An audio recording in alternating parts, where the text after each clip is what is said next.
Well,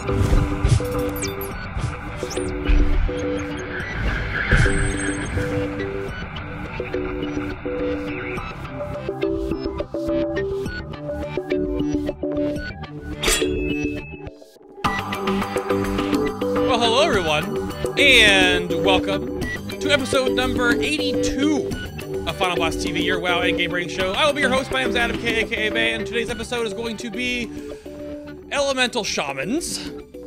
It was going to be Discipline and Holy Priest today, but the IRL MMO interfered, just like it does, or has been a lot lately. So sorry about that. I don't know what the hell is out there with that thing. My XP in it is not very high. But today's Elemental Shaman. Next week will be Discipline and Holy Priests. But first, our guests today to chat about how to throw lightning bolts and lava bursts and how hard to hit fulmination.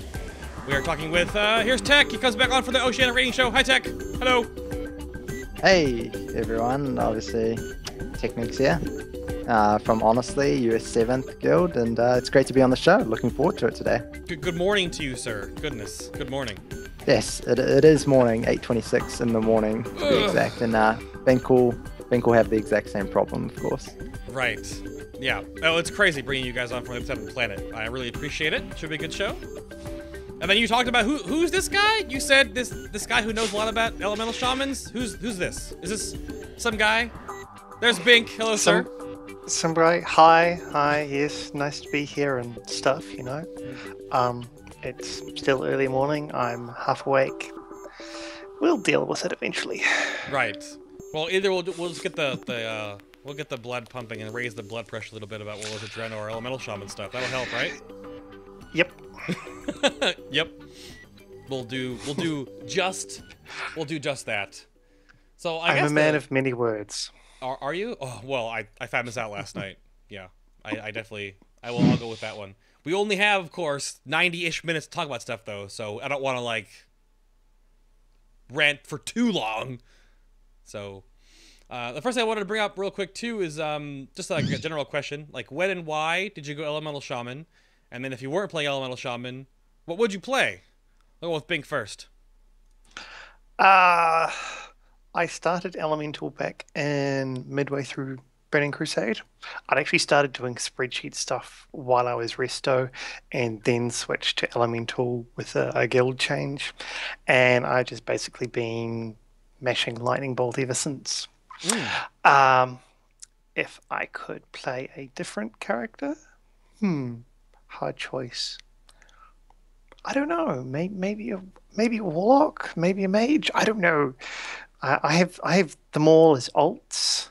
Right. And they're all as equally as, I would say, interesting, but also boring at the same time because they're just so unfamiliar. And with Elemental, I just go, I know what to do now. Click this button, click this button, click this button. It's all muscle memory. So, yeah, something. Understandable. So you would not do what Tech is doing. I'm going to put him on the spot real quick here. You can do the reverse question, Tech, because you're actually sort of already playing the class that you would be playing if you weren't playing Elemental, right? Correct.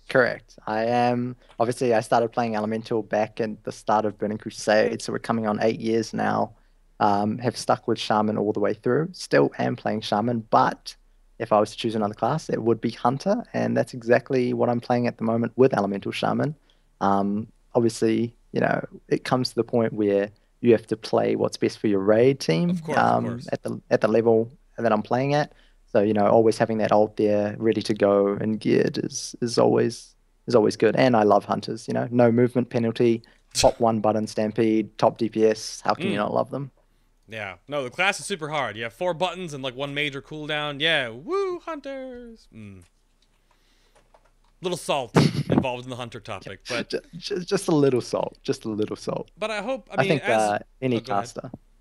any caster would have a little salt with the way Hunters are right now. The state of Hunter in the ranged game. Yeah, we'll have to see if we're bringing in light a lot of different topics for Elemental Shaman today during the show, and I wonder if that will help a lot in tier 17 and tier 18. People not think that way. Obviously, in your case, you're at a level where you need to play what's best for the raid. Whereas I think if you're not in that top 10 to 15 range, then you can play whatever you want. So there's like no reason to not play Elemental Shaman if you're not pushing for like, you know, world top 10. So that really is probably just fine.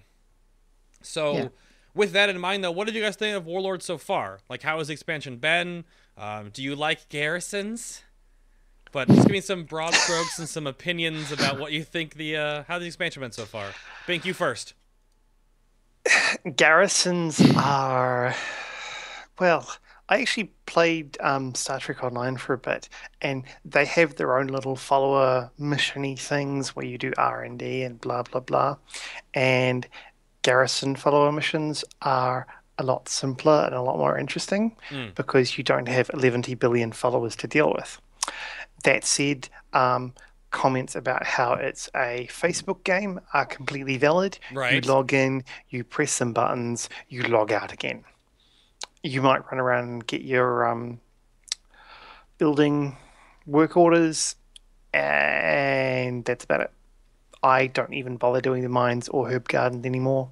I just log in, do my missions, you just log call it out. the hoop garden, but Herb garden. oh, Herb.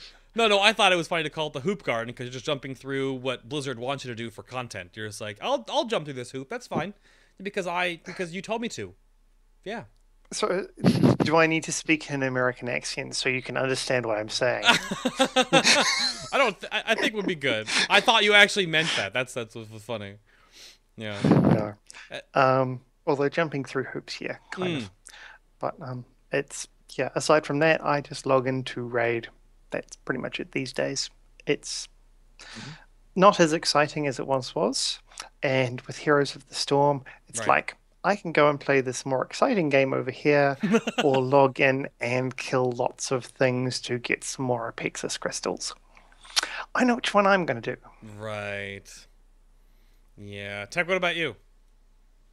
Yeah, I mean, pretty much echoing what probably you and Bink think, and maybe 95% of the WoW population at the moment. You know, you log in, you get your coins for raid, which you use to roll bonus loot.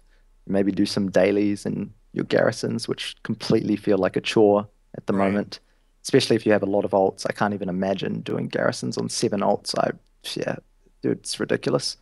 So, and then you log out and you play other games. So, you know, that's really what WoW has come down to if you're a raider at this stage. And it's unfortunate, but, you know, we'll see what Blizz does about it. So you said 7 ults. How many runs are you actually doing with Honestly going into Hellfire, though? How many split runs are you doing? Okay, so in Honestly, having an alt is not mandatory. So at this stage, none. Oh, okay. So we're one of the rare guilds in this day and age at a rank similar to ours that actually don't encourage with the split rating. I mean, we'll do it, you know, if people want to, but it's not mandatory at all. So. Interesting. Okay.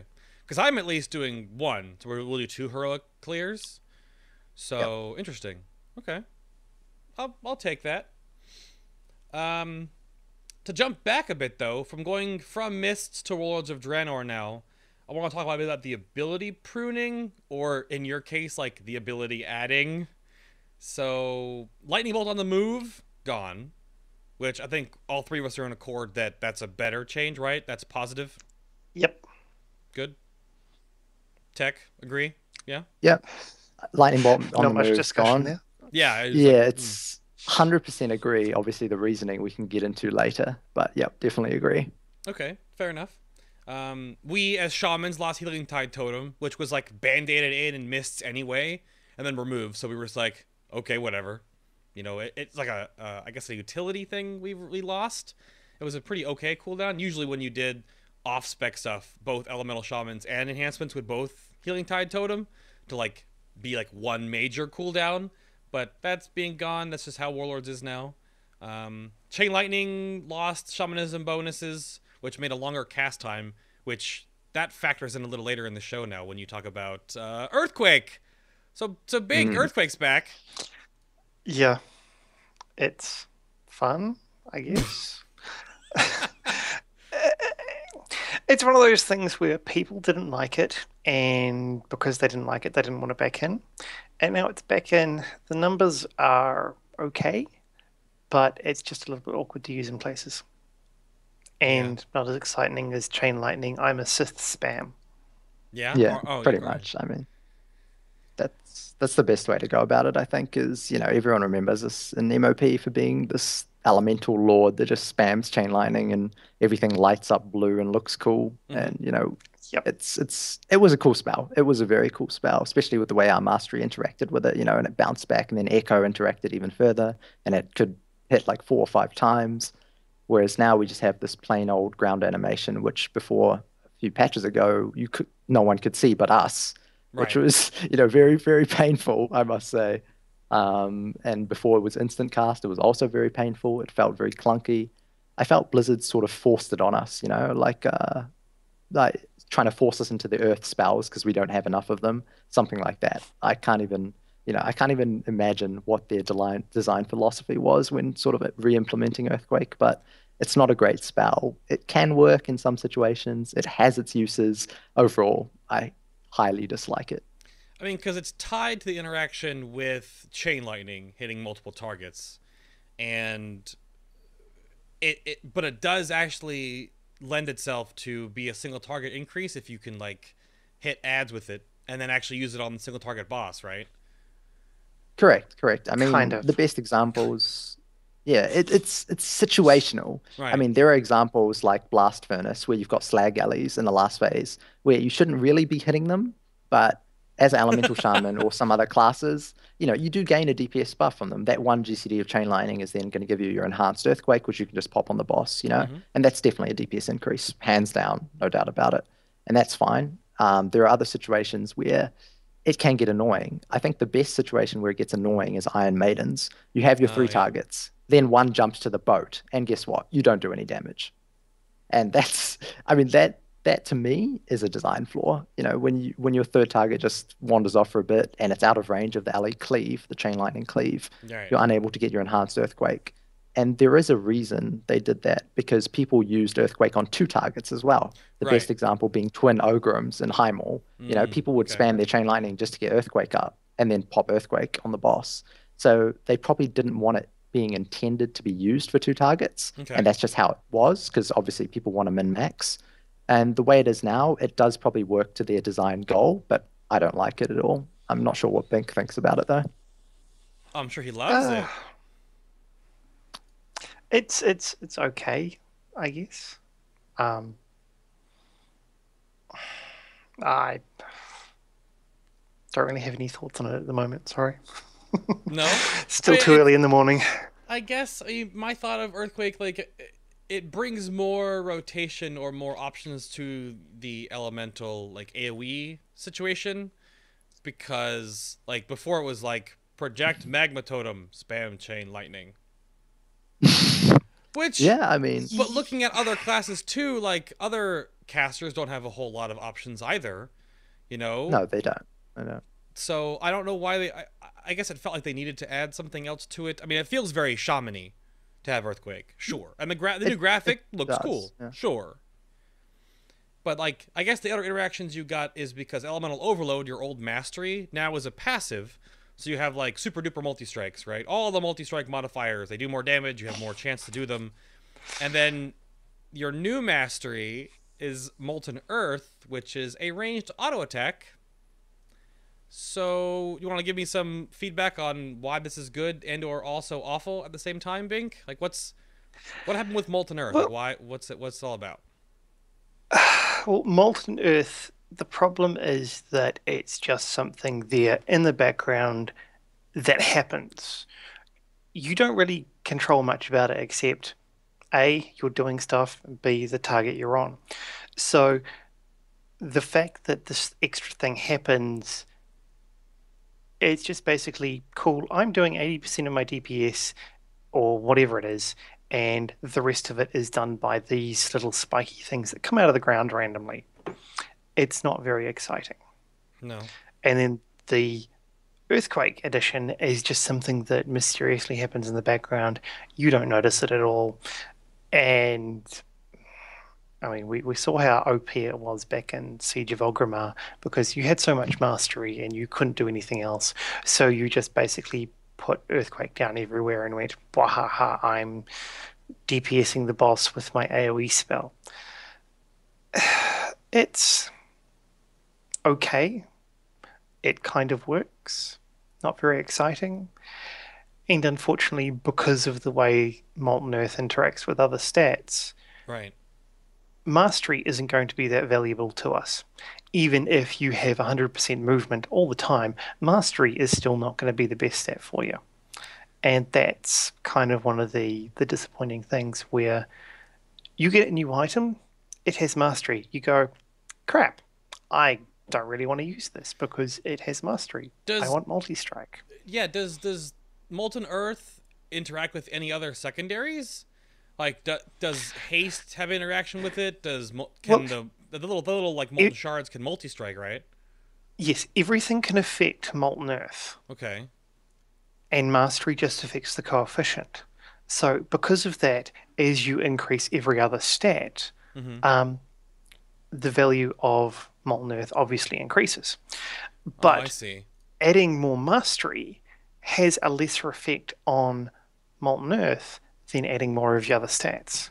You're actually going to need to have a lot more of the rest of your secondaries in order to get Mastery up to a point where it's even worth taking. Well, or they need to change it to be like a 6.5% rather than a 4.5%. But whether that happens is anybody's guess. So I guess that's why they tacked on the additional earthquake damage then? Because obviously Molten Earth is pretty much only a single target thing. Because it's only going to attack the last target you attack within about a 4-second window, you said. So it's only going to throw a ball, little molten shards at it for 4 seconds before it changes a new target, depending on what you're attacking. So like having they wanted Mastery to affect AoE, definitely. Right. But it doesn't make sense though. Like if Mastery just increases the flat damage that it does, but then if it also benefits from haste, multi-strike, and crit, if you get those 3 stats higher, that affects the Molten Earth more than the actual Mastery stat. Correct. It's very backwards.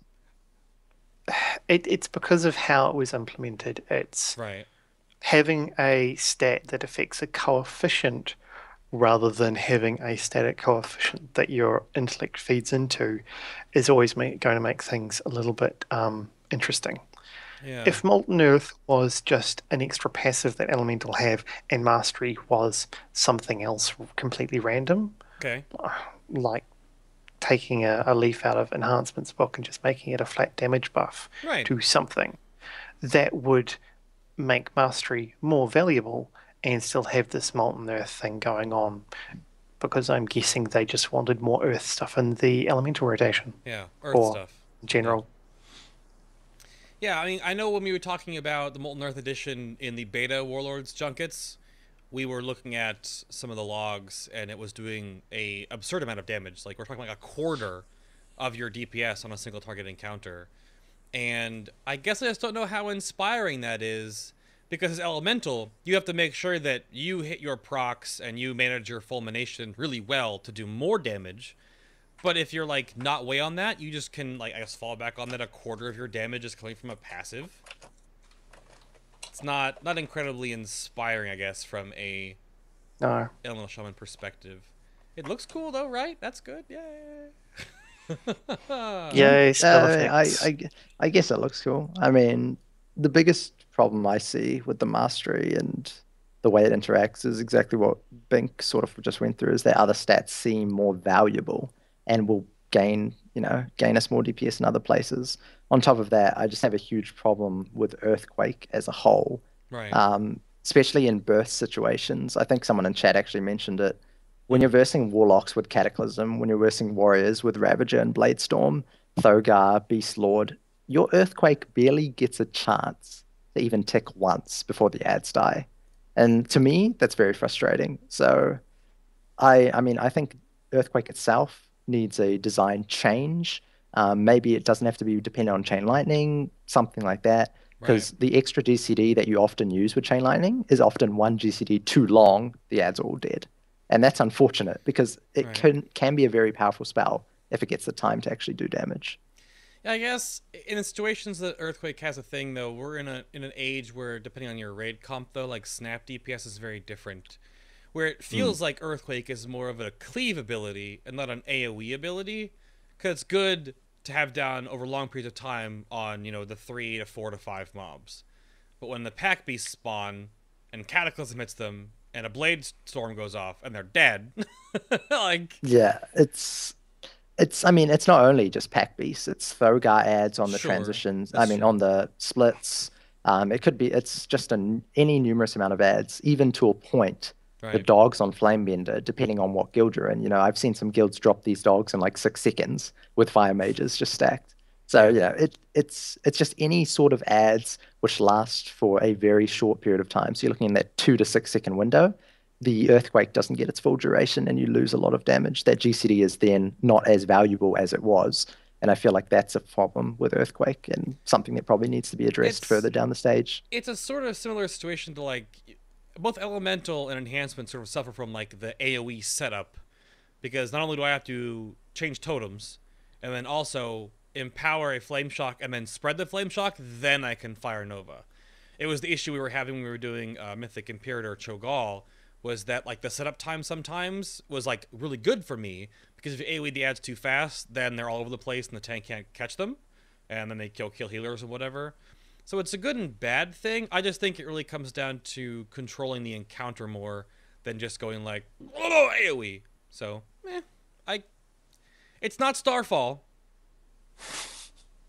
Oh, I mean, definitely controlling the encounter. I agree with that. Yeah. Like there's probably a point where you can look at all your classes, and if you were to optimally do everything, like on Pack Beast, for example, you would say, okay, these classes gain a DPS increase from popping down Earthquake or whatever it is, whereas the Warlocks could not take Ravager, Cataclysm, etc. yeah, and still do extremely good single target. Whereas with Sure. Ali, Earthquake is a significant single target increase, or a Fire Mage, for example, who combusts and spreads, will gain a massive single target increase as well. So, if you control your raid to that point, where it's optimized completely, which a lot of top guilds will do, Paragon, for example, on Imperator, etc., etc., then yeah, Earthquake might have more of a benefit, or Fire Nova, for example, might be the king of all AoE, which it was.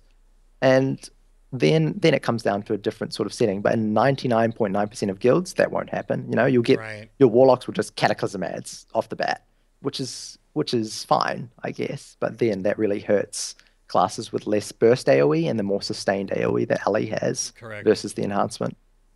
Yep. We'll have to see how it shapes up. I don't know, because Blizzard has openly said before that they have like they pruned or didn't prune enough, or added or didn't add enough to things going into Warlords, because they're working on other things. So we'll have to see if the feedback we keep giving them in Warlords feels like we'll get some good fixes on some things. Because yeah, Elemental Shamans for a while, I know when Earthquake was taken away, it felt better as a class, arguably. Like you had to be forced to use it when they gave it back to you, but Yeah, the problem was that Chain Lightning, while it's cool, has a 5 target cap. sure. And anytime you AoE past that, your AoE damage, no matter how hard you hit that button, is not going to increase. And that's what Earthquake is in there to do. So short of making Chain Lightning an infinite jump, where it goes and hits every single target it can within range, Earthquake is pretty much going to stay. Well, unless they do something actually cool, like, making Fault Lightning, or something that's a spammable AoE attack that doesn't require putting stuff down on the ground. Yeah. And that comes back to the whole design thing. Elemental, in fact, Shaman in general, are using a lot of spells that were created for little characters in not World of Warcraft, Warcraft 3. Warcraft 3, So yeah. you've got Chain Lightning. I can't remember if Earthquake was in there, but Chain Heal and various other abilities were in the RTS game, and they've been translated over to WoW, and we're pretty much stuck with them because Yeah, they're to some degree. iconic spells. Right. So it's a question of balancing how the iconic spells work with actual things in the game, and making that come and end up as something which is fun to play and also effective in the end result that we want. Yeah. We'll have to see how it works. So I guess in that situational discussion then. Oh, you had something else, Tech? You had something? I was just going to say, I definitely agree that Earthquake fills the void of the capped AoE problem that we had in MOP. You know, we would, I think, the best example, just trying to think, Nazgrim maybe, if you're looking to, if you're looking to pad ads, I guess that's the best way of putting it, really. A Warlock, Destrolocks, uncapped AoE, you know, things like that. Rain of Fires everywhere. We didn't have anything like that as Ali. You know, anything above 5 targets, we sort of lost DPS on. Our chain lining was very strong. So even on 8 targets, you know, we were still extremely competitive, 8 to 10. But when you're getting higher, when you're looking at these uncapped AoE targets, which there is a lot of, even in WoD, I mean, look at the Thogar train ads, you know, when they come down, like one Cataclysm hits everything and nearly destroys them. And Combust hits everything. Well, Earthquake now hits everything, and that's really nice. The only problem is it takes an extra DCD to get going, and that's where we lose out. So they fixed one problem and added another on top of it. So it's, it didn't do anything really. And I guess in that problem then, looking at Heimal and Blackrock Foundry from different perspectives within the two of you, so how is like the ranged DPS hierarchy then? Like, do you feel that Elemental has too many bandages built in that are trying to, like, help it up there? I know when Miss Pandaria it was always like, oh, Shamanism got buffed to keep Elemental. That's like their tuning knob, right? But now, like, where do you... I mean, is it just, like, play a Hunter if you want to play ranged? I mean, if you're on a higher level... Ben can go first, I think. Like, well, the range I'm sure he has a lot to say. Yeah, go for it. In terms of DPS output... it's fine. It's not chart-toppingly amazing OP all the time everywhere. But if you want a class that is decent, middle-of-the-road DPS, Elemental does the job. And part of the problem is that the player perception is balancing around the absolute best ever, whereas Blizzard's perception is balancing around middle-of-the-road. And well, middle of the road stuff is fine, but everyone wants to feel powerful, and that's where the comparison to the absolute top stuff comes in. So in terms of min-maxing for your top-end guilds, Elemental DPS, probably not going to get in there. If you've got someone who's a good player and happens to be Elemental, they will probably come along because, they're good. But there's nothing that will make you say you need to take your Elemental ult to Mythic Black Hand and chase the world first kill. Nothing's going to make you want to do that. Well, that's kind of what I... And go ahead. That comes back partially to the utility stuff. Oh, yeah. Because, and we spoke about this yesterday, but... there are specific things that will make you take a hunter for deterrence. You will take a mage for ice block. You will take a hunter again for fox, although that's going. You will take various specific DPS classes for specific abilities they have that can negate or minimize some sort of boss ability. And Elemental doesn't have any of that either. So again, when it comes to min-maxing for the utility stuff, even though Elemental has a whole bunch of utility things, none of them are really effective in this top-end rating stuff. And that's where some of the complaints come in. Yeah. I mean, yeah, go ahead, Tech. No, you carry on. No, I would say your perspective, you were bringing up the other day that, like, your only, like, possibility to do something that a lot of classes that have either immunities or really high damage mitigation is glyphing Shamanistic Rage and also taking Visage and then having a 60 plus 30% damage avoidance, so you can actually soak one of the falling debris in Mythic Blackhand. But that's like doubling 2 cooldowns, and you can only do that once, whereas multiple classes can do that multiple times in a row. Correct. So I mean, we'll go with that example at the start. I mean, obviously you have hunters who have deterrence, you have mages with the ice block, greater invis, you have warlocks who are just warlocks and they just tank everything. And then you have shaman. What can we do? We have to waste a glyph, we have to stack 2 cooldowns to do the same thing that a hunter does using nothing but their normal ability, which is it has 2 charges as well. So, you look at that difference and you're just like, well, why do you bring an ally shaman? Which is exactly what Bink said. At the high end, you have to look at it in echelons of rating, really, tiers of rating. Sure. At the high end tier of rating, an ally shaman is much less likely to be seen. That's just a fact. At the middle tier, or the low, I'd say the high to mid tier, you see a few ally shamans in raid. You see one or two here and there. Every guild has that one token ally shaman or one token enhanced shaman, even, per se. That's always around. Played the class for a long time. He's a good player. He's always going to be around. Then you get to the mid to lower tier guilds, and there are lots of ally shamans. Lots and lots of ally shamans. And that's because raid comp doesn't matter. You're overgearing the content, right. 10 to 12 eye levels above.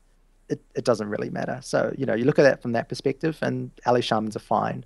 Once you get into anyone trying to min-max their class, they're going to put the argument forward that ally shamans aren't fine. And they will be correct.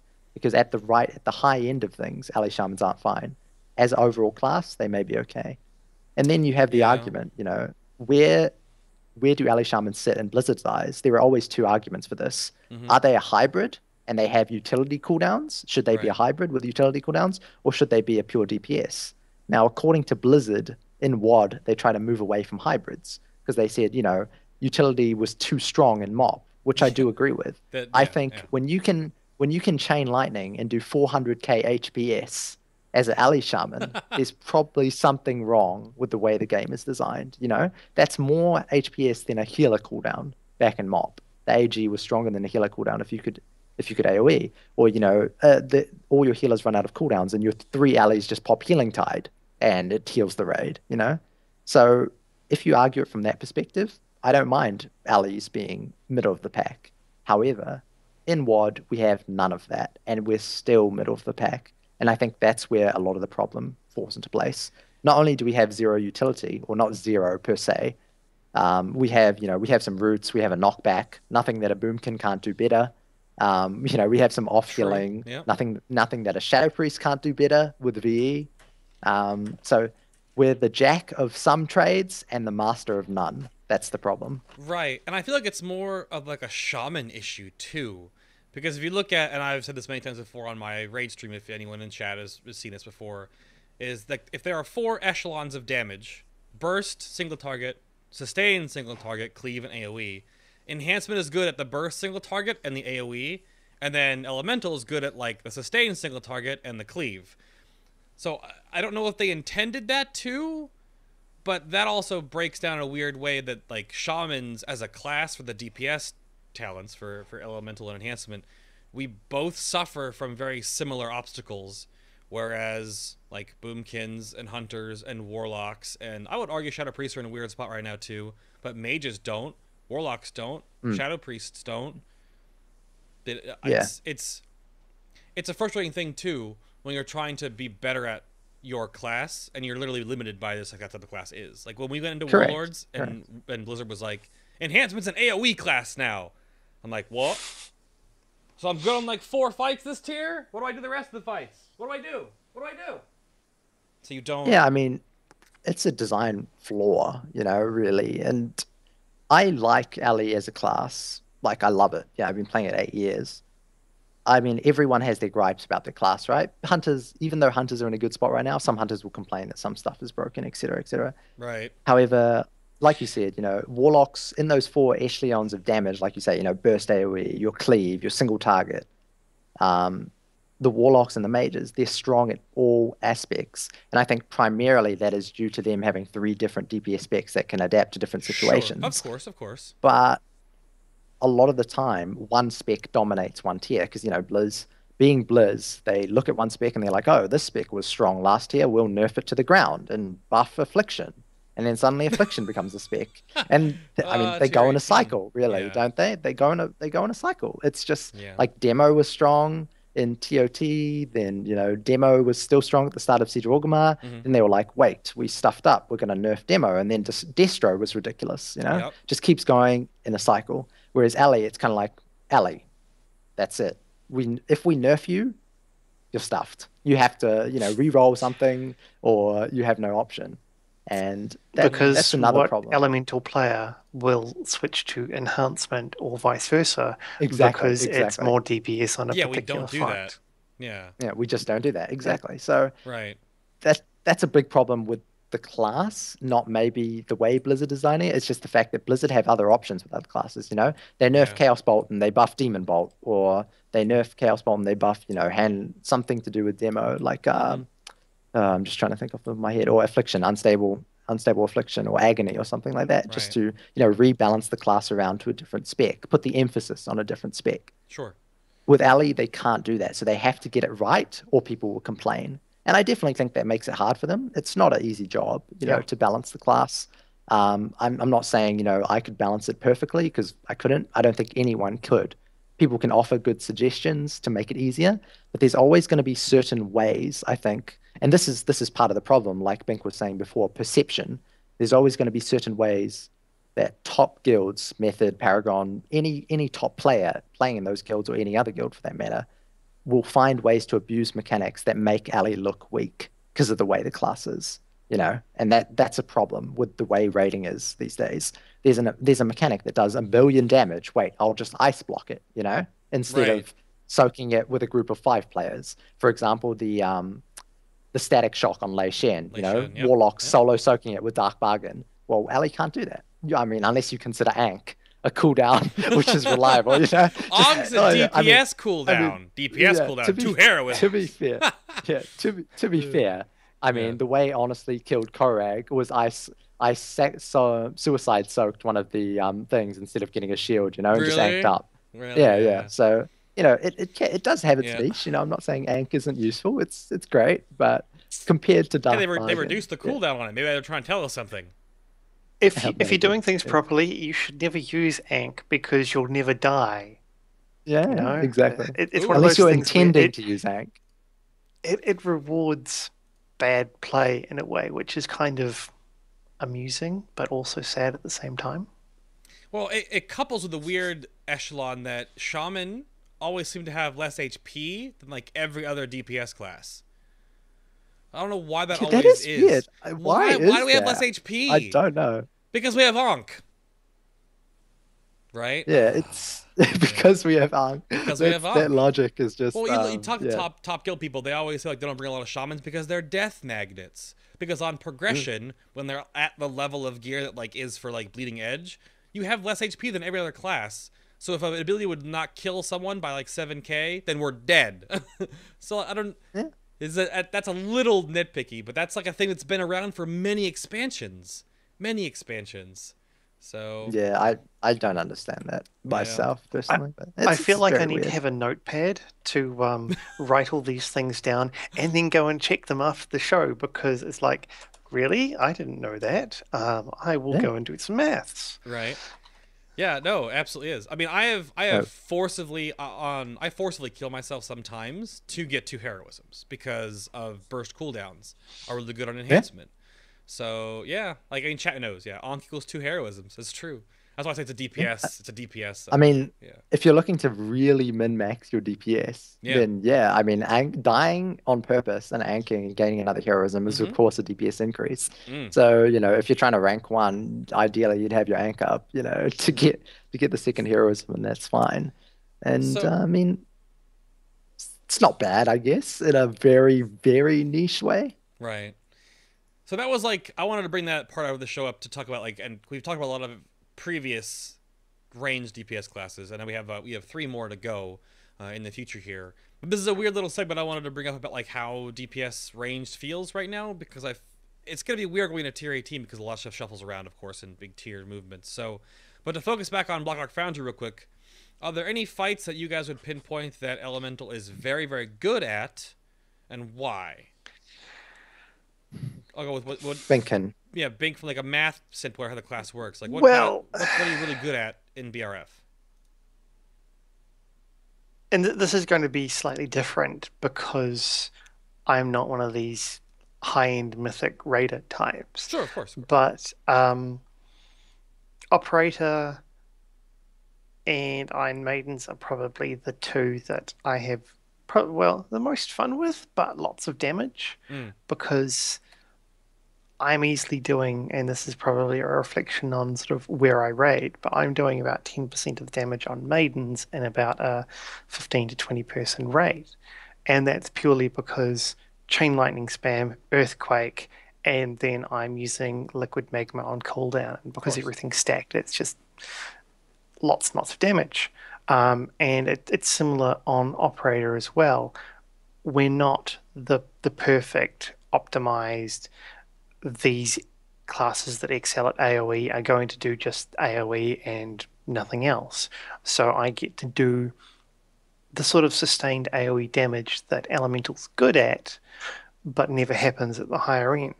And that's why when sort of comments come up saying, oh, operator kind of sucks because you never get to do your AoE DPS, it's like, yeah, true, but I get to, and it's actually kind of fun. So when you do get to, it's a good thing. Right.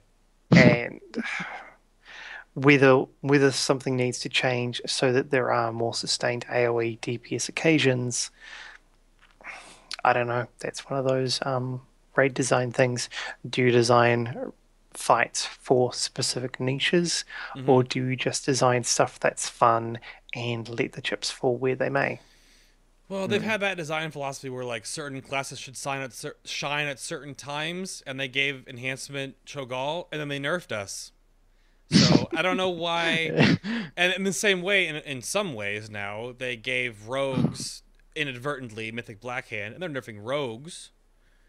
And then or boomkins too, and boomkins are getting cut back a little bit. So I don't know if that's because they shined too brightly, or what. That's the weird back and forth. Yeah. So Tech, I think your POV on that. Go for it.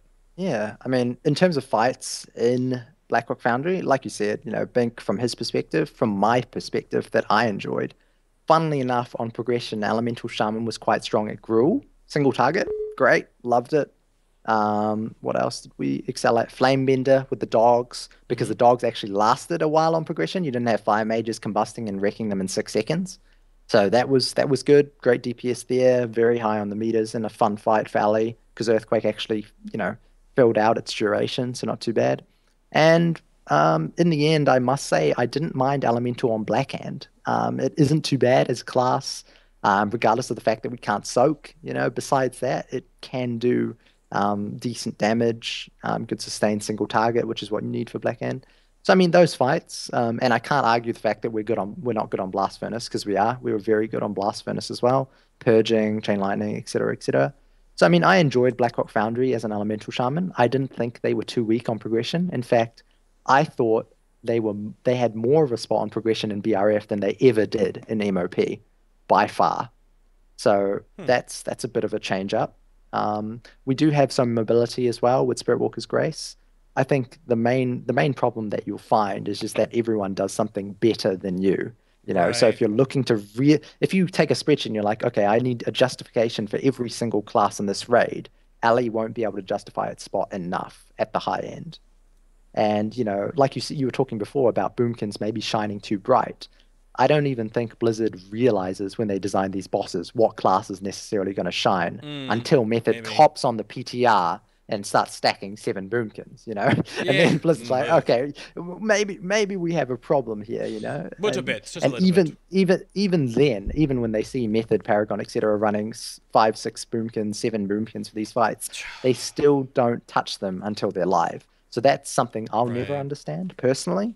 You know, and maybe it's something in the future they can look at. But yeah, I mean, you see boomkins, you see hunters with all these niches that get exposed, such as Fox. I mean, let's not even go into Fox. It's just the most ridiculous cooldown. Well, moment of silence for aspects of the Fox, because rest in peace, that ability. Yeah, rip, gone, and I think rightfully so. I'm not giving it a moment of silence. No, not even a moment of wow. No, okay, that's fine. It was overpowered, and yeah, it was good, but at the same time, it allows you to negate so much of the movement stuff that happens in a particular fight. I mean, we have 4 hunters, so in any situation where there's lots of movement and DPS to be done, on Mumble, it'll be me saying Fox 1, Fox 2, and just calling the hunters to do their Fox in a row, and so the entire raid can just keep moving around doing full DPS. Exactly. And it feels like it's just completely bypassing difficulty points. So that, and I didn't get to cast Spirit Walker's Grace because Fox was going on. It's like, well, I don't need this. Right. Cool. And like they gave tools. That's the weirdest thing about them. They balanced this whole ability. Obviously, Amplify Magic, just a caveat, is also being removed in 6.2, but that's like a meh. It doesn't really matter. But the aspect of the Fox change was weird to me because they sort of gave, well, they moved away from the everything can be cast on the move meta in Mists.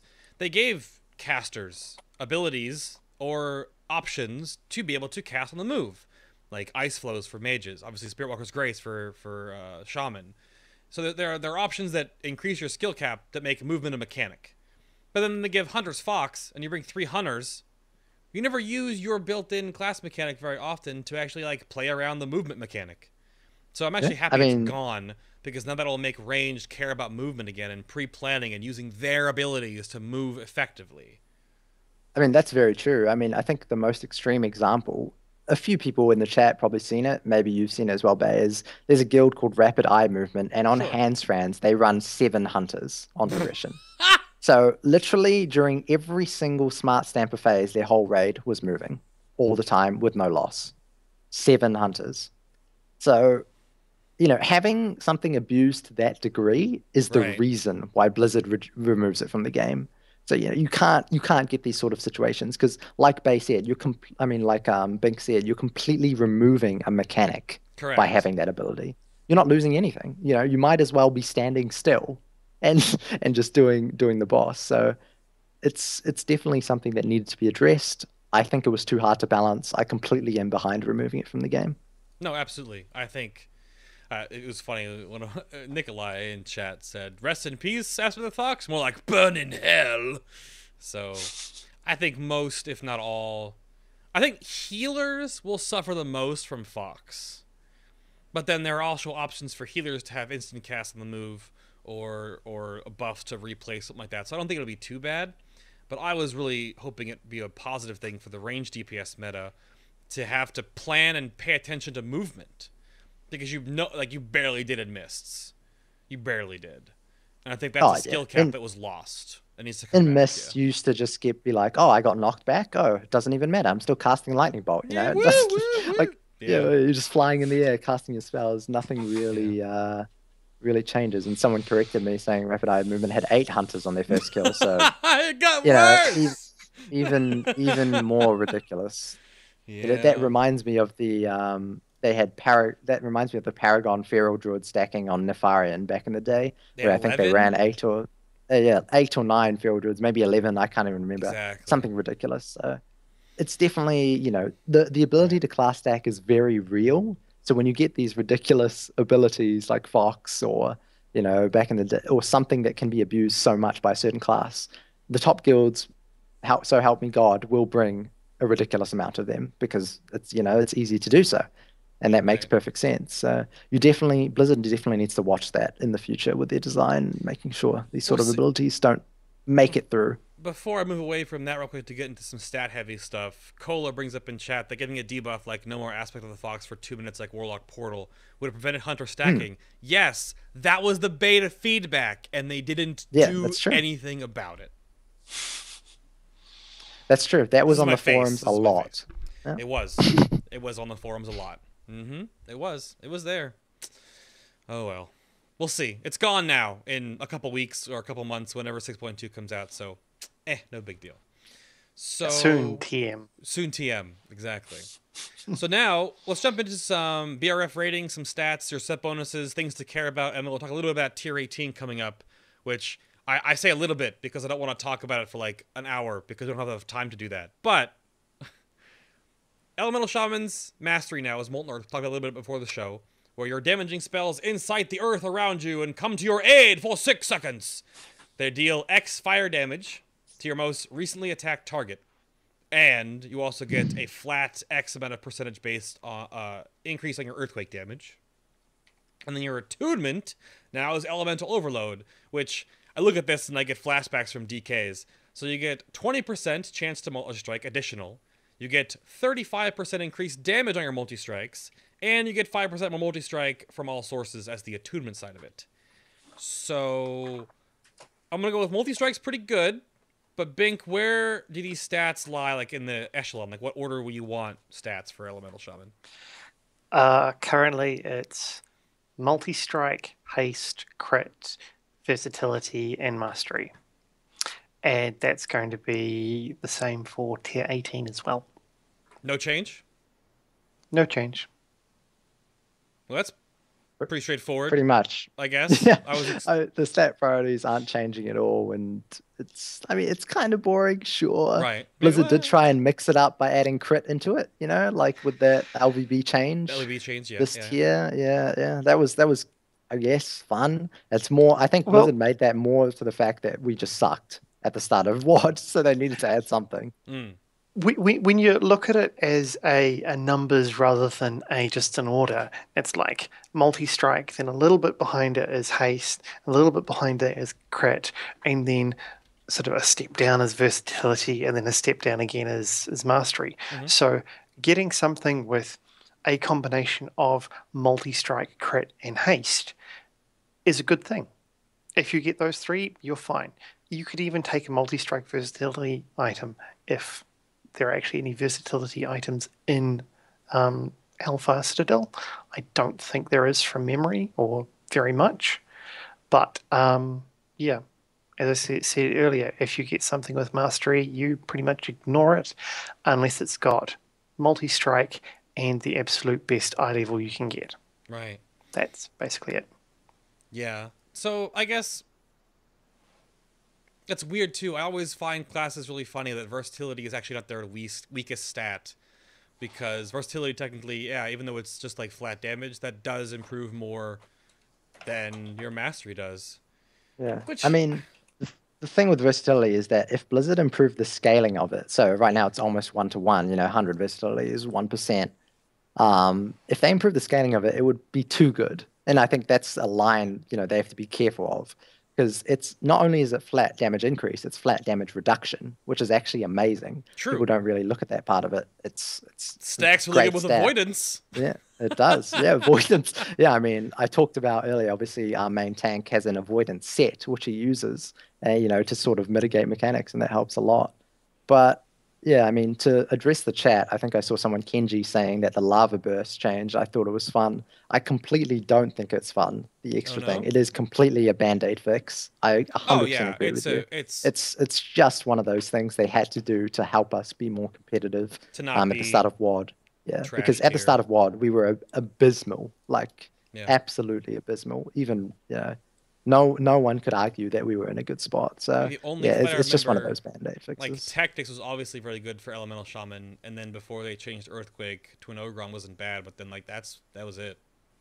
Yeah, I mean, we weren't good in Highmore. We were definitely. Yeah. Bracken Spore gave me nightmares. It was not a good fight for us. All the target switching and this and that. Right. And we're not good at 2-target cleave either. So yeah, Bracken Spore, not a good fight. Valley Shaman, definitely one of our weakest fights in recent memory.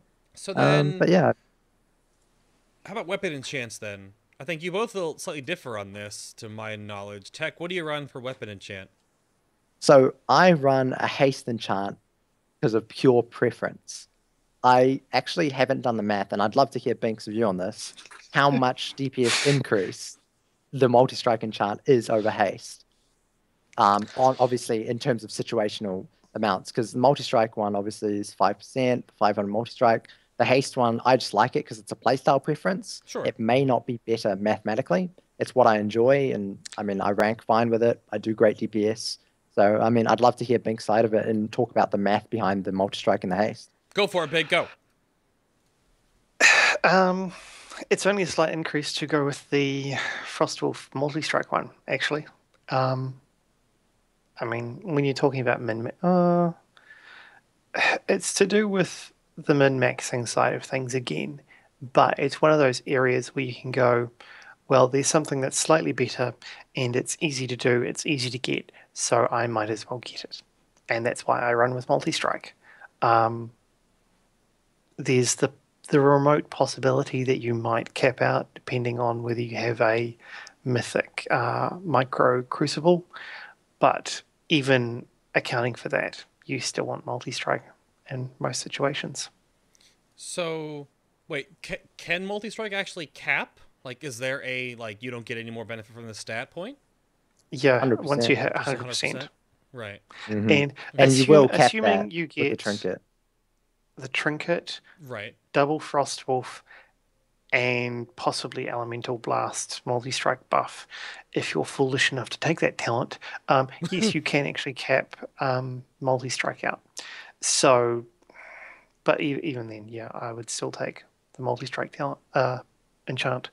The crit one is also a fairly decent alternative, partially because with your auto crits from Lava Burst, you're going to have it extended pretty much all the time. So a rough estimate of the uptime is about 50%. Okay. That's not too bad. Well, I don't know how do weapon enchants actually proc differently for casters? Can you actually have more than one iteration of a proc up? Because you only have one weapon. You can only have, well, Frostwolf is slightly different because it can stack twice. So obviously it can proc a couple of times. But with all the others, it's just a single iteration. If you proc it again while it's still up, you just get a new copy of that buff, and it's the same as it was previously. Okay. So it's nothing particularly exciting about that. Obviously, this is only a Elemental Shaman thing, right? I think the only other class that can get this much multi-strike might be like a Windwalker Monk. If I'm not totally daft. LA Shamans are definitely the highest multi-strike class. I mean, when I tell people how much, when I tell people how much passive multi-strike I have, which is like 53%, people are like, "What?" Like they can't believe that I have that high, multi-strike. But it's definitely possible to cap. I mean, I've capped a few times because I'm 703 eye level. I'm have all the gear. I'm 53% base multi-strike. Then you get you get buffed.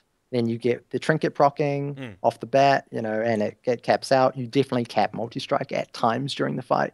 I mean, I just like the haste as a personal preference. The DPS difference between the multi-strike and the haste is probably very minimal. Like Bink was saying, it's one of those min-maxy things. So it's so minimal to the point for me where that it doesn't matter at this stage. On progression, it would definitely matter, whereas on farm, I'm kind of more doing what I feel like doing as opposed to what's best to kill the boss. Okay. Is there an echelon of best trinkets in tier 17? Like, what two are the bee's knees, as it were? Oh, it's just the haste multi-strike one. Yeah, Darmak, Crucible. It's definitely those. I mean, haste for your AoE is just fantastic. I mean, obviously, like Bink was saying earlier, crit is close. The Allgorger trinket. If you have a mythic Allgorger trinket, for example, it's probably going to beat out your heroic Darmak trinket, just because of the extra stats, etc.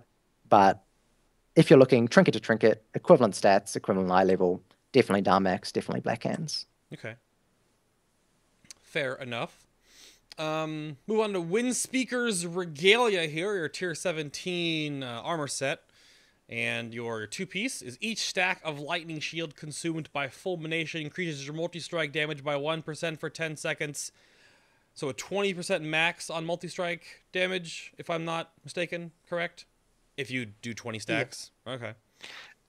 And then multiplies with overload stuff as well. So it's you get it's currently 40.5%, but it'll be nerfed to 36%.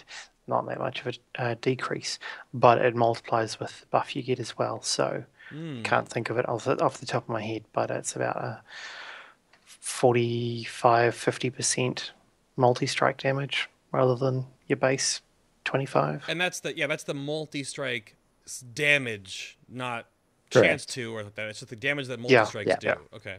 Yeah. And then your four pieces, when you consume more than 12 lightning shield charges, which is now propagated the weird thing that's going on at tier 18, I guess now, or like you don't actually ever have to use full stacks. When you more than 12, you automatically gain Lava Surge. So pretty straightforward. So do you just always fulminate at...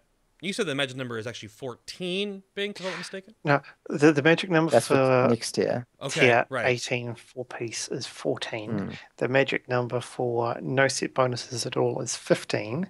And the magic number for tier 17 2-piece is obviously 12. That said, you only want to use it when Lava Burst is on cooldown, Sure. and if you're using Echo, you're not going to get another charge within the next couple of seconds, and you don't already have a Lava Surge proc. Sure. And speaking from experience, you can go, cool, everything's ideal, go to press Earth Shock, and you get a Lava Surge proc, and you go, I just wasted my whole Earth Shock. You just wasted a Lava Surge proc. Right. And it happens maybe 3 or 4 times a fight. But it's one of those things you can't really predict.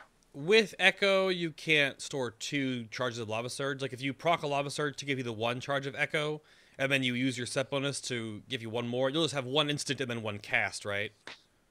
If that happened. Because when Surge procs, it grants you a charge and makes the next one instant. So if you go Lava Surge, that's 2 free 2 free charges, but you only get 1 instant, 1 instant, okay. Correct. Yep. All right. So, I mean, it seems pretty straightforward. Obviously, there's an if, then this with your 4-piece and your 2-piece. Again, you want to make sure that you're not about to, like, on the next GCD, just get... I mean, I guess you could... If you... that's weird. There's a little bit of gaming there. So you got to fit it in between not gaining a charge and hopefully not having a proc. So it's honestly, a weird interaction, you know? Yeah. It really is. I think it's... When it becomes the kind of, pray that I don't get a proc when my Echo is up or I've just fulminated because I just got a Lava Surge off the fulmination, that's kind of annoying. Like Bink said, it does happen quite a few times, actually. Especially, later on in the fight, you line up your Echoes and you have 2 and you're about to hit your Lava Burst and you suddenly get an Echo proc. And what a lot of people do, and this is a DPS loss, is instead of finishing their Lava Burst cast, they'll get trigger happy and they just hit their Echo proc. They've wasted that whole cast time, and then they've wasted an Echo proc, if that makes sense. So what you have to do there is then be patient, finish your Lava Burst cast, and then use the Echo proc. So, there are a lot of these little min-maxy things that come with Ali, which is really the difference between the rank 1 players and then the rank 100 or 200 per se. It's really prioritizing your rotation, and this comes with any class. It's not just Ali, of course, There's those small little niches or min-maxy things that are going to be the difference between you getting the top 99th percentile DPS or 100th percentile versus the 90th percentile. Of course, RNG goes into that as well with procs, etc. You said like another bottom line too with Elemental is that Lava Surge immediately. What if you're casting a Lightning Bolt and you get a Lava Surge? Do you stop and actually Lava Surge, or do you let the Lightning Bolt go? No, you would not. You Lava Surge? Keep casting. Oh, you keep casting. Finish your Lightning Bolt. Okay. The rule for any caster is it's your ABC. Always be casting. Okay. If you've got something better to cast, stick with whatever you're doing at the moment, because if you stop halfway through a cast, you've just wasted, 1 second on doing nothing, where you could have spent another half a second and dealt some damage. So it's, always make sure you're casting something. It doesn't matter what, just as long as you are doing something. Okay. And then, of course, you need to work your priorities in. Yeah. If it comes to a point where whatever you're casting, that 1 GCD or 0.7 seconds or however much it is through your cast is worth less than half of the next thing you could cast, then it might be worth it. So something does 10,000 damage, but the thing you could cancel your cast to cast does 25,000, and it's guaranteed, you're talking set values here, no crits, nothing. It might be worth it to cancel that cast. Because, it's doing effectively 2.5 times more damage, saving you the GCD. Okay. That, however, hardly ever happens, and it does not happen with Ali, to put that in perspective. Right. So you don't need to worry about it with Ali. Maybe in another class it does happen, not a class that I've played. But if the chat does know an example where that's possible, definitely flick it in chat. I'd love to know, out of curiosity. To correct what happened in chat, we said Echo proc. Now, we get into the talents after the little break we're going to have here in a moment. But more or less, Elemental Shamans just take Echo the Elements, almost because it is insurance for Lava Surge procs. So say you have a Lava Surge up, and you are finishing a cast, and then your Lava Surge procs, you don't lose a Lava Burst, because it just adds the 1. But then the first one, of course, you cast your Lightning Bolt will be an instant cast, then you can actually just cast Lava Surge. That's why we call it an Echo proc, is you have one, but you gain Lava Surge, you don't lose it. So same sort of thing right now. Enhancement has the same thing with Lava Lash Insurance using Echo of the Elements on multi-target spread Flame Shock fights. So that's what it means. There's no proc with Echo of the Elements. It's just the insurance policy to not lose the Lava Surge proc. So slotting these real quick for your tier 17. Which one do you not? Which is the offset piece? Legs. Yeah, legs. Legs? Mm-hmm. Yeah. Has multi-strike legs off Darmak. Yep. Same for me. That's yay, that's good. So you everything else but just take your offset legs. Now we have a little bit of time and we'll talk about tier 18. Oh boy. There's obviously early beta talk stuff, and this could change before the patch actually comes out, so don't take this as like canon. Embrace of the Living Mountain. Your 2-piece Earthshock has a 33% chance to not consume any Lightning Shield charges and have its cooldown instantly reset. But then for every 20 stacks of Gathering Vortex, which I'm being told is the actual buff in the game, which is whenever that's the 4-piece. The 4-piece, yeah, the 4-piece. When you gain Gathering Vortex though when you use Lightning Shield charges, correct? Yes, okay. But they're still tied into the 4-piece, not the 2-piece. Right, right. So the 4 pieces then, at 20 stacks of Gathering Vortex charges consumed, your total spell haste is increased by 20% for 15 seconds, and every 3 seconds the effect diminishes. So this is like a weird one, though. Like an inbuilt Mark of the War song, pretty much. An right. Enchant. But now you might look at this, I did originally, and I was like, okay, so I get 20 stacks of Lightning Shield, I Fulminate, it might reset, but then I also get a 20% haste buff because I use 20 stacks of Lightning Shield, which turns into Gathering Vortex, yada, yada, yada. But you don't do that, exactly. So, Bink, go. Okay, so when you use Earthshock, so you're using it with 15 Lightning Shield charges, you will get 15 stacks of the Gathering Vortex buff. That's 1 for every charge used via Fulmination, and 1 because you've got that base one. Then if you use it again at 15 charges, you will have 10 stacks of the Gathering Vortex buff afterwards, and you will get your Lightning Vortex. So the way Gathering Vortex works is it stacks up to 20, and as soon as you go over 20, it resets back to a remainder of however many Lightning Shield charges you used, and then triggers the buff.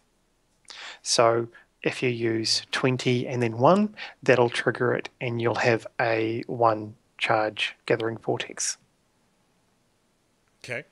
It sounds a little bit complicated, but the nuts and bolts of it is you use Earthshock at 14 or more charges, you don't worry about gaming the 4-piece buff at all, and you just hit Earthshock whenever it's up, and, requisite charges. Right. So you said with tier 18 now, the fun, like the good number for hitting Fulmination is at 14, you said, right? Yep. And not waiting for 20. Yes. If you have Earthshock at 20 charges, then that's your highest priority at all. But if you hit Earthshock at 14 charges and then Lava Burst comes off, you hit Lava Burst and then go back to Earthshock, which will at that point be like 15, 17 charges.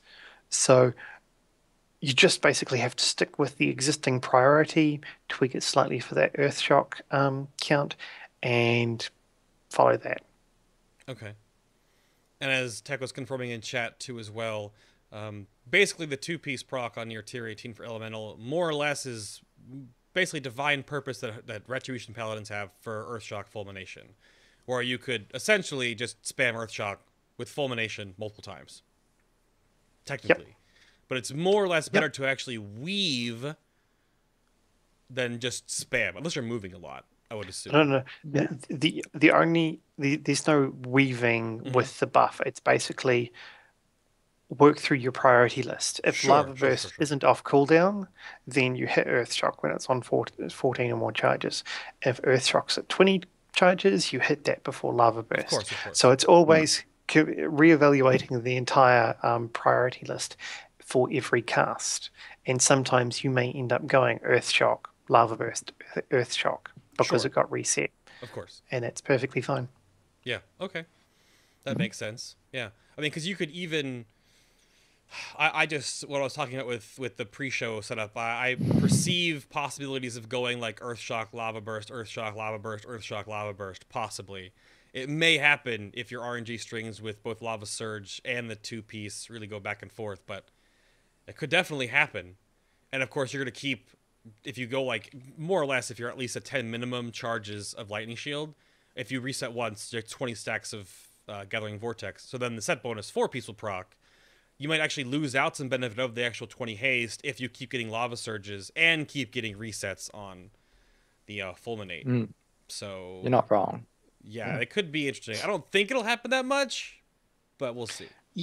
You might lose out a little bit, but that'll just be because you're going over the GCD haste cap, and it'll still be a case of just following your basic priorities. Sure. Okay. Yeah.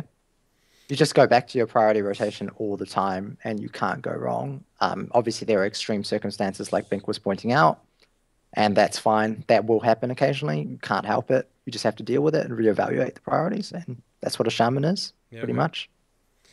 I'll bring up real quick the last little bit of Tier 18 nonsense. The Archimon Trinket, the core of primal elements, which... Lord. The grunts behind this increases the damage and duration of Flame Shock by now this value you put on here Bink 110%. That's the heroic version. Yes. Okay. Oh, sorry, no, 110% is the 705 normal version. It goes up to about 145 with Mythic. What? Okay. Yeah. I mean, it's not great. Well, that's the thing I'm saying. Chat room might be like, holy shit, the Flame Shock. But no, it's... Yeah. So not good. That trinket pretty much is only good for one boss, which is Hellfire Council. And I'm sure Bink completely agrees. And the only reason it's good for that boss is because the 3 targets are spread out and we can't chain lightning Earthquake. So if they were stacked, it would be horrible still. So a class trinket that's only good for one boss, I think, is probably a design flaw on Blizzard's end. Whether they realize this or not, who knows? I think it's an intentional, we're giving Elemental a extra niche-y thing of multi-dotting. Yes, but... I mean, it could be. It very well could be, yeah. Yeah, multi-dotting is cool, except for the fact that we have other things that are better than multi-dotting to do, especially when Flame Shock isn't that great at multi-dotting. There will be the small slight advantage of more Lava Surge procs, because Flame Shock doesn't have that only on last cast thing for Lava Surge. But in most cases, if you're multi-dotting without the trinket, it's not much, it's no gain to actually do that. But with this trinket, you'll be wanting to do that whenever you can't chain lightning everything down, basically. Yeah. So then in that regard, then what are the 2 trinkets you're going to want to take for pretty much every other encounter or every encounter in Tier 18 then? Like what 2? Prophecy of Fate and Unblinking Gaze of whatchamacallit. Of whatchamacallit. And what 2 bosses drop those trinkets? The Hellfire Council, funnily enough, drops one of them. I mean, how stupid is that? I know, right? And I think it's Gorfian that drops the other, but I'm not 100% sure. But those both are really early. That's on ground floor. Yeah. All casters will want Hellfire Council. That trinket is ridiculous, and it's the 3rd boss. So definitely going to see a lot of people running split clears to coin that, etc., etc. You know, getting all their casters that trinket. It's amazing. The int proc for 20 seconds on RPPM. I mean, I'm not sure Blizzard even thought this through. Think about stacking that with the legendary ring, with heroism, all your cooldowns in a pre-pot. Like, I don't even know. It's the amount of stacking for cooldowns next year is going to be insane with the legendary ring. Like, you're talking about hunters in some classes doing 400-500k burst single target.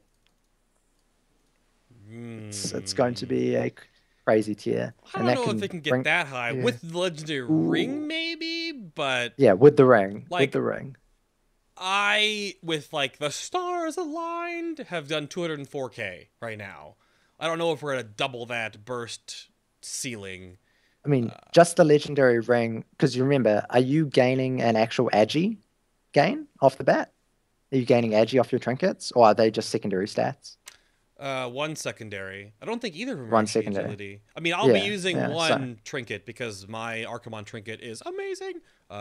Yeah, of course. So, So I mean, with spellcasters or arcane mages or fire mages getting, I mean, you know, to give you an example, our fire mage combusted, he was bursting 390k on Iron Maidens last week.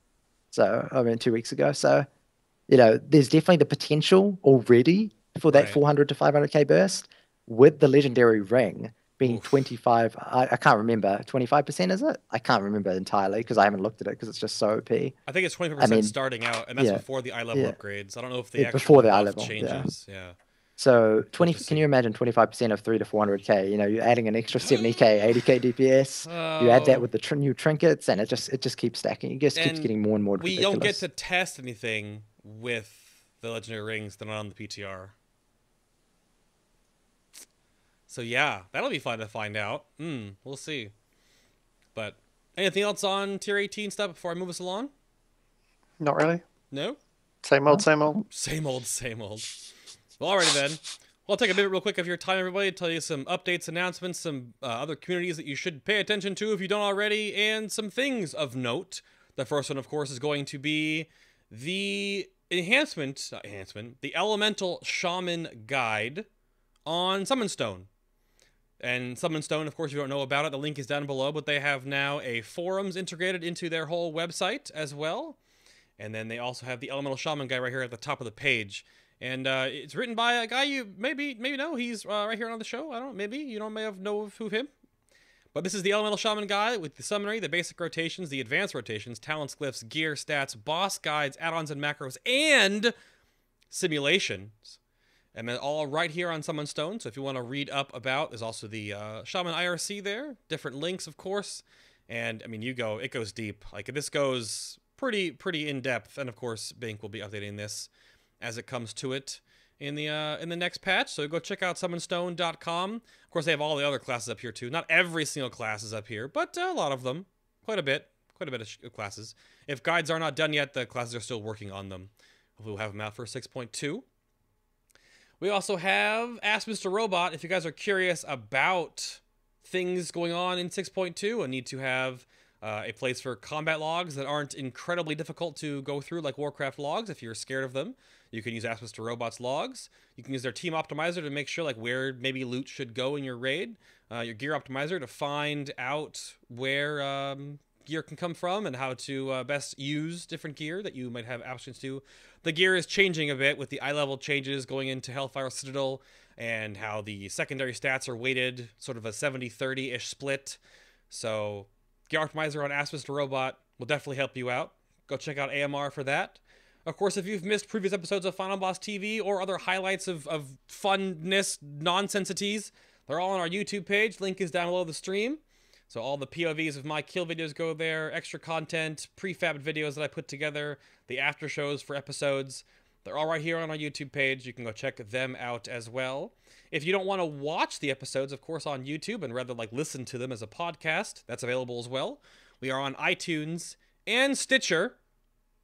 So that will be up for you guys. You can find us just by looking at Final Boss TV on iTunes and the Stitcher podcast directory, or right off of our website directly as well.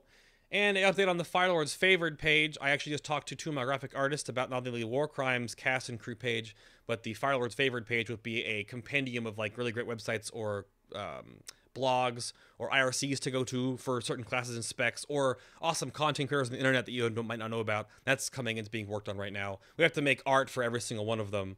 So, yeah. A little bit of work to do, but that's still in the works. So let's talk about talents now for Elemental Shamans. You boys ready for this? I don't think there's a lot to go over, honestly. There's not a ton of choices to some degree. Definitely not. Definitely not. And there are some. But let's go over to Talent Calculator. And let's go through this real quick. Start with level 100 talents first, of course. We're looking at Elemental Fusion. Oh, that's the wrong tooltip. Lava Burst, Lava Lash. Also increase the damage of your next shock by 40%. Stacks twice. So for Elemental, 2 Lava Bursts equals 80% damage on the next shock, which can be applied to Flame Shock or Earth Shock. Storm Elemental Totem, yay, Stormy. Another 5-minute cooldown, is a ranged version of the Fire Elemental Totem, basically. Does a little bit of healing. If you take Primal Elementalist, it does not increase the damage of Storm Elemental, but it gives it awesome little abilities like a knock-up and a speed aura, and makes it look cool. And Liquid Magma, which I coined Molten Vomit, which makes your current fire totem on a 45-second cooldown erupt fire and lava, and they AoE within a 4-yard range around them, and scale with haste. So, Tech, what are your thoughts on the echelons of power for your level 100 talents? Do they change based off fights? Do you have some wiggle room here, right? Yeah, I think the level 100 talents are the most wiggle room out of all of them. Obviously, depending on the fight. I mean, the easiest way to look at talents is, you know, obviously every ally shaman looks at each other and goes with them. So any AoE fight, 3 or more targets, Liquid Magma, fantastic. Okay. So, you know, your Thogars, your Beast Lords, your Iron Maidens, etc. Any single target short burst fight, Gruul on farm, definitely. Or Gorger on farm. You know, you're talking 3-4 minute kills, very quick.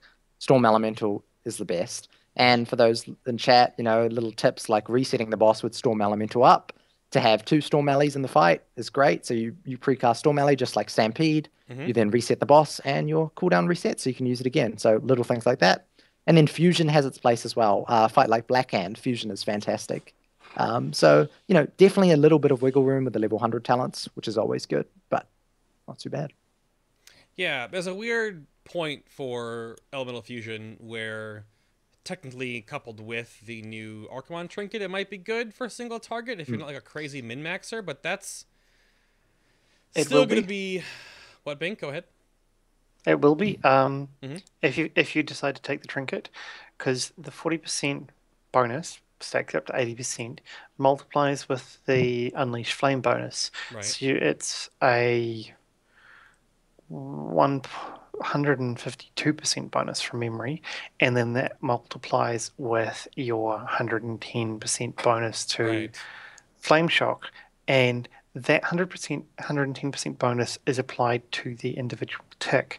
So the fact that you're also getting 110% bonus to the length of the dot means that it's somewhere in the 500 and something % range for extra damage to Flame Shock. So like one cast will do 350,000 damage. Right. Yeah. Oof. It's not bad. It's not bad. I mean, right now, Flame Shock does, I mean, just going, depending on pure RNG, if I just check the last log on recount on my Elemental Shaman. Let's have a look here. This is Gentleman Ritualist. It's doing like 4 to 5% of my damage, you know, like right now. So you multiply that by what Bink was saying, 500% increase. Yeah. And it's doing what, 20 to 25% of your damage? That is fairly significant. It's almost like another version of your mastery. Yay, more passive damage. Yeah, exactly. More passive damage, sure. So, you know, it can be useful. It might be useful. Maybe they buff the Flame Shock Trinket even more. I'm not sure yet, but it definitely can have its place next year. Fusion, definitely. Not bad. Yeah. It has almost no place for Enhancement Shaman. So I only use Storm Elemental Liquid Magma myself. They even buffed Elemental Fusion to actually let us spread the 120% additional damage between Unleash Flame plus Elemental Fusions as a spread Flame Shock now. But that even, like, nothing lasts long enough. I mean, there's no cleave targets that so it's not like, meh. But it's good to see that there's actually some wiggle room for Elemental in these 3 talent trees. That's cool. So let's check then on level 90s and 60, because as a shaman, DPS shaman, you usually kind of couple all 3 of your DPS tier talents, 60, 90, and 100 together, based off the encounter overall. So, like, Tech, what would you say if you did a Liquid Magma build? What would you take for 90 and 60 to go along with that as well? Well, definitely wouldn't take Elemental Blast. Yeah, is that a no-no all the time? It pretty much is at the moment, yeah. I mean, unless they, like Bink will agree with probably, the damage is too meh, you know, and it's kind of clunky in the rotation. Sure. That's just not worth it. So you pretty much would still take UF, you know. I mean, Primal could have its place. I haven't used it personally because I like UF when I'm on the move. You know, sometimes I have UF up when I'm on the move, and it's just an extra GCD that I can use to place myself, Sure. which is always nice. On top of that, the higher your gear scales, the more UF becomes better because obviously 30% of a higher damage lightning bolt is more damage, Of etc., course. etc. 10% of your lava burst as well. Yeah, exactly. So that's always nice. And in terms of Echo, it's a standard talent. So I think no matter what you take as your level 100 talents, your other talents are actually fixed a lot of the time. And that's the problem with Elemental right now, is that the other talents are just non-existent. It's just one tier, level 100, switch it up. Really? So Echo UF is just that potent. Yeah, and AG, occasionally you use it, but it's better than the alternatives by far. There are some cases for some slight variations in there. I mean, going back to the Elemental Blast case, the problem is that because both Lava Burst and Elemental Blast generate Lightning Shield charges, it means that you're going to be delaying Elemental Blast a lot more, and it will be less damage. For me personally, I tend to prefer Primal Elementalist, just because I don't like having an extra instant cast in my stationary rotation, but also I tend to do a lot of Unleash Flame double fusion buffs for my Flame Shocks. So, at which sometimes you can't really do that well when you're taking Unleashed Fury. So it just depends how you play there. But with 60, it's a case of you take Echo, you might take Elemental Mastery if you want a extra haste buff somewhere. Sure. But generally it's Echo. Yeah, that's what I was wondering too, because of how potent haste is, and especially going into tier 18 now with that extra haste bonus you're going to have.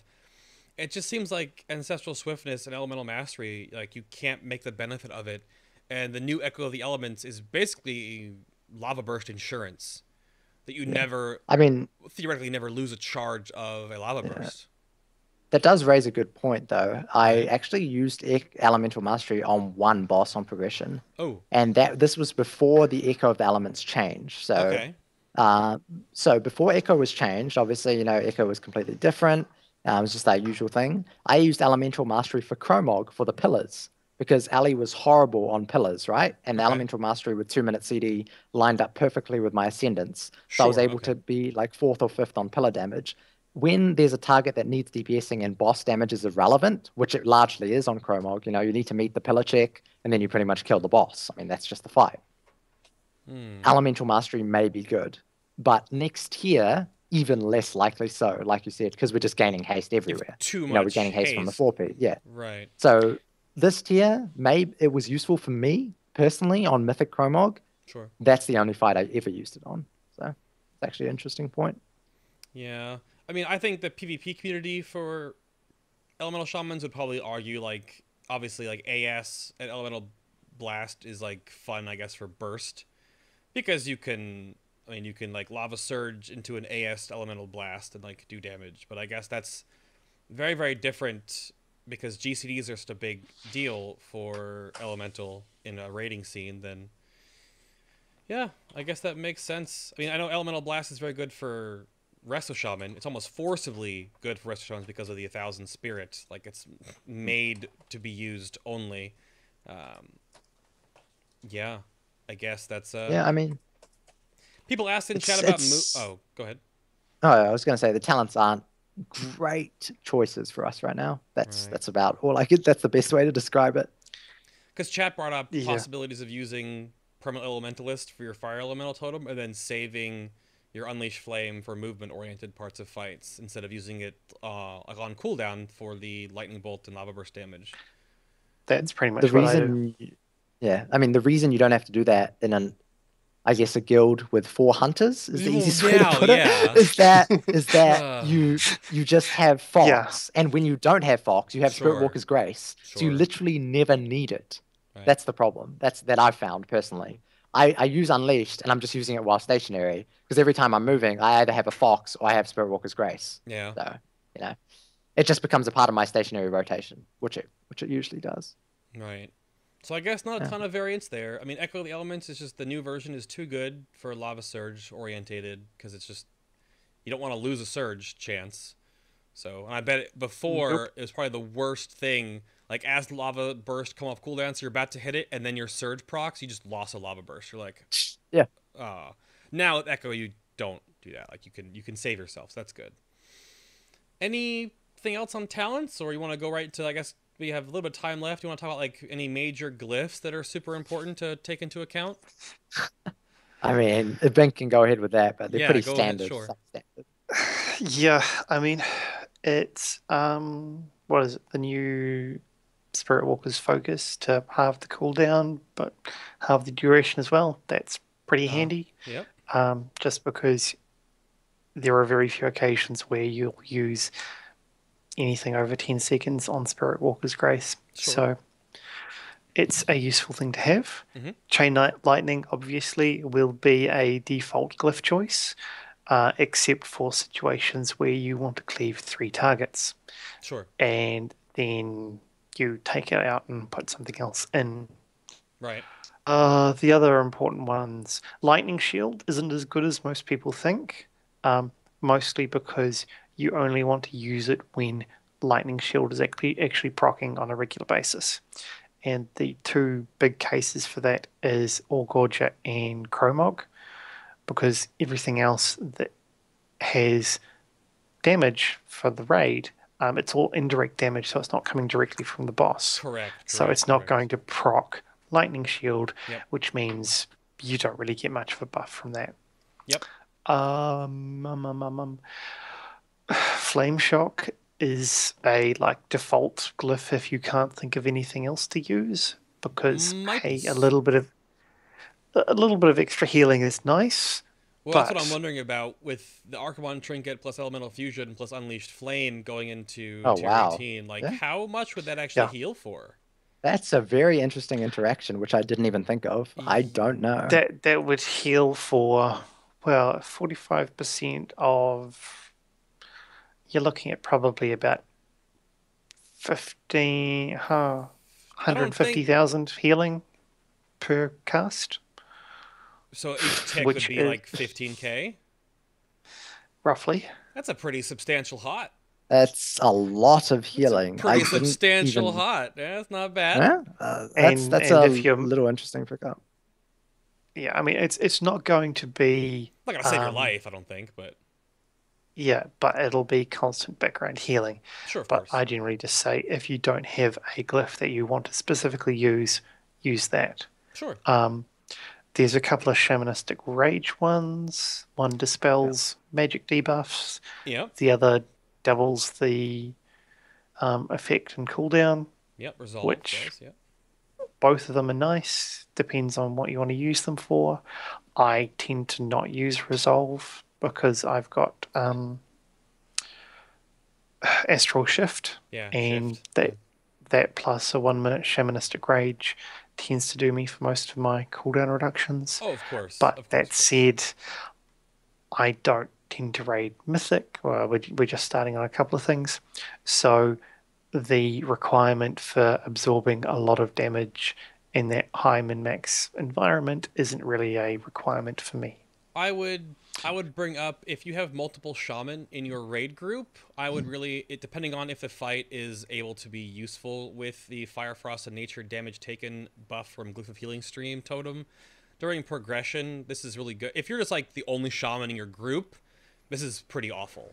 But if you've got like a Resto Shaman and an Elemental Shaman, and maybe even an enhancement, or maybe like 2 Elemental Shamans or whatever, if you both take Healing Stream totem, and actually both take Rushing Streams, it's actually not bad. The amount of extra DR you add is pretty good. The glyph only applies to the first hit, not the second. Of course. But if you're going to use Healing Stream Totem at all, you might as well just take Rushing Streams for the extra healing you can do. Because if you're helping blanket the raid, that's what I mean. It's a possible thing just to take into account. Don't forget about this glyph. It's pretty good. Only if you have multiple shaman, I think, though. Yeah, I think the glyphs, I mean, the Shamrage glyphs definitely have their place. Like, the Black Hand is the best example of where a shaman can be useful. I mean, and if any of the chat is working on Mythic Black Hand and you're a shaman, definitely listen in for this. So, I mean, if you're not soaking debris, obviously as a shaman, and you're a dwarf, this makes it even better. Not only can you stone form a debuff in phase 2, you can also sham rage self-dispel it, and you can also grounding totem it. So True. actually pretty fantastic to have shamans in phase 2 Black Ant. Yeah, I was a dwarf with the glyph, and I would double and grounding totem. There you go. Two grounding totems. So yeah, double grounding totem, exactly. Yeah. All of the elements to reset. So you know, you have those sort of niche times where shamans can really shine with abilities that don't seem great, but you know, in the right situation, they're pretty good. So you know, you sham rage, you stone form off, you run into another one, run into another 2. You then sham rage 2 off. You then have grounding down twice. You absorb 2. So you know, you have 2 or 3 shamans, and you're taking up 12 debuffs. It's not bad at all. So definitely like little things like that. Sham rage glyph, fantastic. I think this might have been the first time in a while that I've ever been able to use grounding totem on anything in a raid. It's been a long time. They never let us grounding totem stuff because it's way too abusable. But then when we found out you can grounding totem cinders, and we progressed with 3 shamans, so we'd basically negate at least 6 cinders on the drop with the refresh from Call of Elements. So yeah, pretty powerful stuff. The last time I remember grounding totem being very OP was Darumu, the debuff. Oh goodness! 1 shaman in each group, bam, debuff gone. Actually, the lifesteal one of debuff? the silliest things. Yeah, the lifesteal debuff. That was actually really silly and complete oversight by Blizz. So, you know, I definitely think grounding totem is too abusive in some regards. You know, like in the way that it can just block direct spells or targeted spells. So. Yeah, I mean, the fact that it does cinders is nice, but it has been a while since I've seen an ability. Interesting. Yeah. Oh, I think that's about time for us. So, soapbox time, gentlemen. Do you have anything you want to leave the Elemental Shaman community with? Maybe some little tidbits of extra stuff that we didn't talk about, or some words of wisdom? Bink, you want to go first? Stop complaining. Read the guides. That's kind of it. I mean. It's not a sky is falling situation. Sure, things could be better, but it's not crap. So stop acting like it is. Yeah. Fair enough. I will caveat that People by won't saying, like me for that. Well, maybe not. That's fair. I was gonna support you in the same sense that, like, again, I said at the beginning of the show, unless you're in like a top 10 to 15 like world guild, you can play whatever you want. Really, you really can. The gear differences that make classes different echelons of power spiking early on matters to very few guilds. So just really have fun playing what you want to play. Honestly, like exactly. Yeah, throw your Sith lightning out there. I was going to leave the raid, you know, the chat with the same thing. It's just, you know, it depending on what tier of raiding you raid in, you know, you should be able to do what you want. And yeah, for 99.9999% of players, I think if you enjoy Ally Shaman, you should definitely keep playing it, because based on the mythic testing we've done, etc., they're definitely fine for next tier. They definitely will be competitive. You'll be able to enjoy those high numbers where you're close to top of the DPS, etc., etc.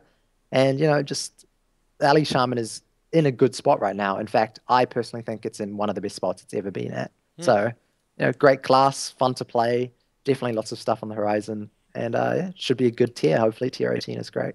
All right then. The button cometh, as it were. There it is.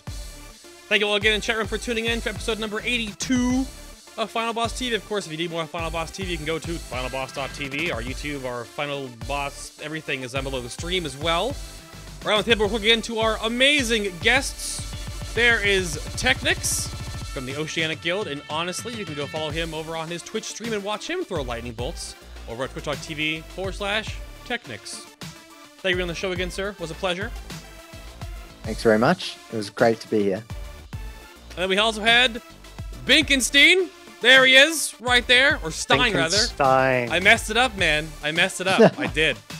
I'm terrible. You can follow him on Twitter at Binkenstein. I didn't think of the reference from earlier today. It's been too long. Apologies. But thank you for being on the show again, sir. Or the first time, sorry. First time being on the show. It was fun. It's been a long time coming, I think. Yeah. Thank you. You're welcome. Oh, I'm waiting. I didn't know you had something. I was waiting. Yeah, I was waiting for a response as well. This is the point where it's like, okay, I'm not talking about Elemental anymore. I've got to say stuff. I don't know what to say. Yeah. Yeah. There it is. If you guys have any questions for our guests, of course, stick around for the after show. We'll be back on a little bit of a break. And we'll take your questions live from chat or from Twitter. You can go tweet us at there or wait for the chat room. And next week again is going to be Discipline and Holy Priests. Affinity will be here to bring the salt, probably like an entire ocean. We'll see what happens. I don't want to make it like a really big wine fest about absorbers, but we're going to talk about the absorb meta in the game. We'll talk about Discipline and Holy Priests and their strengths and weaknesses, all that good stuff. Guests will be announced, of course, on the Twitter and the Facebook as it comes around. And for the last couple of weeks, trust in your seal of tempered fate until it turns into something else. The time lost something figure, whatever it is. And until next week, guys. Oh, wrong button. Bye-bye! Bye-bye! Wave bye to the nice people. Say bye. Wave bye. Bye. See you guys. That See works. you for the after show. That works.